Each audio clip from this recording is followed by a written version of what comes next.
Bruno Jones? Yeah. Hi, I'm Danielle Black. Hey, Dan. If you'll follow me, we're going to go into the office here. I've got your paperwork here with me today. I've got a little bit of your background, the information that we've got on file here. Tell me a little bit about what brought you in today. Well, I need to find some employment because I don't have a job right now, and I can't get a job because I'm really have a hard time staying sober to get a job, kind of thing, and just kind of down and out. Okay, so you have an issue with drugs or alcohol? A little of both. Okay. A lot of both. Okay. Would it be okay with you if I ask you a few questions about your drug use and your alcohol use? Yeah, it'll remain private, won't it? Sure, absolutely. Everything that we talk about here today, outside of something that might be legal or that we need to release to another agency in order to be able to provide services for you, is all confidential here between you and I. This certainly won't be turned over to the police. That's not why we take this information. I'm just trying to get an idea about what's going on in your life right now. Do you use tobacco at all? Yes. Okay. How often do you use it? About all day. Okay. Do you smoke or do you chew tobacco? Both. Okay. Whichever. Okay. So I'm assuming you use some today. Is that correct? Yes, ma'am. Okay. What about alcohol? How often do you use it? Daily. Okay. And when was the last time you used it? Just about 4 hours ago. Okay, how long have you been using alcohol, Mr. Jones? About 25 years. Okay, so that's something that you've been dealing with for quite a while. Yes, ma'am. And now the drugs that you mentioned, are those over-the-counter, prescription, or is that something like cocaine, or exactly what is that? Preferably street drugs, cocaine, methamphetamine. Okay, and how often do you use those, Mr. Jones? Just when it's available, when I got the money to get it there, every few days or so. Okay. Do you ever experience any kind of withdrawals or blackouts, anything like that? Yeah, when you're coming off of it, the lows are low, you can't hardly stay awake. And, just get real irritable, that just caused me to drink even more, really, Sure. Have you ever had any kind of hallucinations or anything? Oh yeah, definitely. Yeah, absolutely. You stay up 3 or 4 or 5 days in a row there without sleep and drinking too. Yeah, you're liable to see or hear anything. Okay. If you ever experience any of the more serious side effects, maybe seizures or DTs, any kind of shaking or anything when you're not able to get some of these things? Well, maybe a little shaking, extremely irritable. Yeah, not no, I wouldn't call no seizures or nothing, no. Okay. Do you use it any time more than another time, maybe when you're under stress or, when you've got problems going on? Is that when you use, or is it just an everyday kind of thing? Just, every day, whatever the money whatever I can afford there, Okay. Have you had any kind of friends or family that have quit using and you've continued on? No, not really. Nobody comes to mind, really. Everybody's still using, or they've gone on. So according to this paperwork, what I'm looking at, do you think that you have a problem with substances, Mr. Jones? Yeah, definitely. Yeah, obviously I got a problem. I wouldn't be here. It's done cost me my job and my family and everything else. Yeah, I got a problem. Okay. So I see here that we've got your mother listed because you don't have an address. You're just staying with different friends from time to time. Is that right? Yeah, I just, I stay here and there wherever, just wherever I lay down at there, really, Okay, and so your mother and other family won't allow you to stay with them? No, not really. You know, we kind of had fallen out there a little bad beef there. Okay. Now on this, we've got her phone number. Did she drop you off here today? No, no. Okay. Well, we've got her phone number listed here because since you don't have a permanent residence right now, we've got her number on file. Is it okay that when we need to contact you, we might contact you through that number?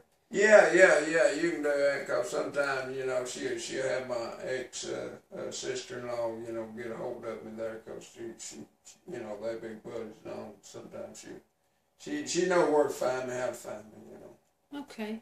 All right. So I guess my question for you today, Mr. Jones, is what kind of things do you think that maybe we can help you with today? Are there any goals maybe that you have in mind or anything that you'd like? Well, just some sort of help, you know. Just I need to get to a point where I can pass the drug test and get a job, you know, just to get back on my feet there. Okay. And so one of your main concerns today is going to be being able to find employment. Do you have your, did you graduate from high school, Mr. Jones? No, I didn't quite make it that far. Okay, so did you go on and get your GED, or is that something that you've not pursued? No. Okay, would you be interested in receiving a GED, maybe to help you get a job, or is that something that you're not interested in at all right now? Well, maybe on down the road there, but it's not really at the top of the list. Okay, and so I guess just judging by this paperwork and what you're telling me, another concern of yours is a permanent residence. Is that correct? Yes, ma'am. Yeah. You know, things get kind of tough bouncing from place to place. You know, I know. You know, folks is, you know, they just can't, you know, accommodate you very long. You know. Sure, I understand. And so, have you ever considered maybe 12-step program for your drug and alcohol use? Is that something that you'd be willing to consider? Yeah. I could do something like that. You know, I'd consider something like that. Okay. Well, there's several things that I had in mind just listening to you talk about some of the things that you've got going on. We collaborate with a homeless shelter for men here. I see also in your paperwork that you're HIV positive. Is that accurate? Yeah, that's what to say. Yeah. Okay, and this particular homeless shelter also works with another agency in the area that works with clients that have HIV or AIDS, and they are able to help you get the medical care that you need. They kind of hook you up with. A lot of times people who are homeless don't have health insurance. So what they might be able to do for you is provide you with some of the information, resources that you need maybe to get the care that you need for that. Is that something that you would be willing to consider? Yeah, that actually sounds like a pretty good thing there, you know, to help me get straightened out here and get, you know, see the doctors I need to see and whatnot, and just try to get sober and get some shelter there, and, you know, get back on my feet there, and that'd be a big part of it, I guess. Yeah. Okay. So something else I guess I'd like to consider maybe with this homeless shelter that I referred. They also will provide you with food if you abide by the rules and you participate in the chores around there. They also provide you with 3 meals a day, which will take care of any issues you might have with not having food right now. And also, our local job center can help you find employment once you've gotten your GED, if that's something that you want to do. If not, they can work with you on finding jobs with your welding experience that I see here. They might be able to help you with that. Because you don't have a car, they also have a program to help provide bus tokens so that you can have transportation back and forth to your job interviews. And also for a limited time, they'll provide those bus tokens for you to get back and forth to work. That's not long term, and that might be something once you get back up and on your feet that you wouldn't need anyway. I've got a list of the 12-step meetings that I'm talking about that are going to be close to this homeless shelter that I'm telling you about. It would be within walking distance, so the transportation wouldn't really be an issue. So is there any questions that you might have about anything that I haven't addressed that you had hoped that we could talk about today? No, nothing comes to mind right offhand there. Okay. Well, let me ask you this, Mr. Jones. I wouldn't want to let you leave today without asking you. Do you feel like you're any kind of suicidal risk? No, I don't think I'm no danger to myself. No. Do you feel like you're a danger to others? Well, no, but like I said, you can become extremely irritable when you've been on it a long time and coming off of it there. You know, just I wouldn't consider myself dangerous to others really, unless really provoked. You know, and a lot of times the situations, the crowd, the environment that I'm in, and that thing, you know, that makes it. Sometimes it's easily. No, I wouldn't consider myself a danger or a threat to nobody except those that would pose to be a danger or threat to me. Okay, I think I understand what you're saying. I think we're going to make out a list of some goals, the ones that we talked about for the 12-step meeting, now that we know that you're not a suicide risk or I need to address anything like that. These goals that we're talking about are the 12-step meetings, the homeless shelter, and collaborating with the job center and the AIDS agency that's going to be able to provide you with the things that you're going to need as an HIV positive man, okay? Some of those things we're going to set goals for, you know, a week from now. I think it would be reasonable for you to have attended a meeting by the time we meet back up next week. I would like to meet back with you next week. Would you be willing to come in for an appointment then? Yeah, I could do that. Okay. And say you got a meeting within walking distance, I could catch one before then. Is that what you're telling me? Yeah, I really would like to see you have attended at least one or two of those. I think 2 or 3 a week is reasonable. Statistically, that's going to help you. Those are going to help you beat the odds and give you your best chance of maybe overcoming some of these substance abuse issues that you've talked about.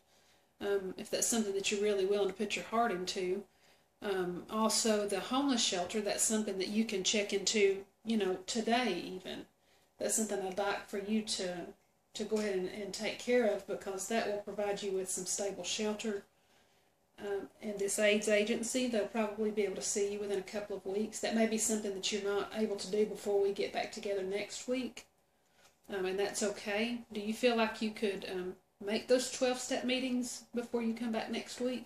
Yeah, I'll definitely catch one anyway. In a week's time, I'll catch one, maybe 2. Okay. Now, this homeless shelter that I'm telling you about, is that something that you feel like you can make 2 today? Yeah, actually, that'd be good, and that way I can go ahead and bite the bullet and get this thing going here. Because, like I said, the quicker the better I can get on my feet, get some work, get a stable job there, you know. Because this stuff I've been doing, it's just hit or miss, you know, and I'm in a rut and I got to get out of it. So the sooner the better, yeah. Sure, and I think you've met the first step, just acknowledging that and being ready to move on from where you're at this point and move to your next stage. I think that's great, and I think that's going to help you. I'm going to fill out all the necessary paperwork. I'm going to take care of all that. I'm going to send you, since you don't have an address, I'm going to send a copy of your appointment to your mother's address, if that's okay with you. Yeah, it'll be out there at the Harrisburg, Pennsylvania address. Yes, sir. And if we need you for anything, we're going to call you at her number. I've got a couple of papers that I need you to fill out for me before you leave today that are going to be as far as concerning your privacy and your HIV diagnosis, just to make sure that you understand under legal obligation we might share that information. Otherwise, it's confidential. And do you have any questions about anything we've talked about today, Mr. Jones? No, ma'am. I think no, ma'am. Okay. So I'm really glad that you came in today, and I look forward to meeting back with you next week and seeing all that you've been able to get done by then, okay? All right. And you have a great day. Thanks, ma'am.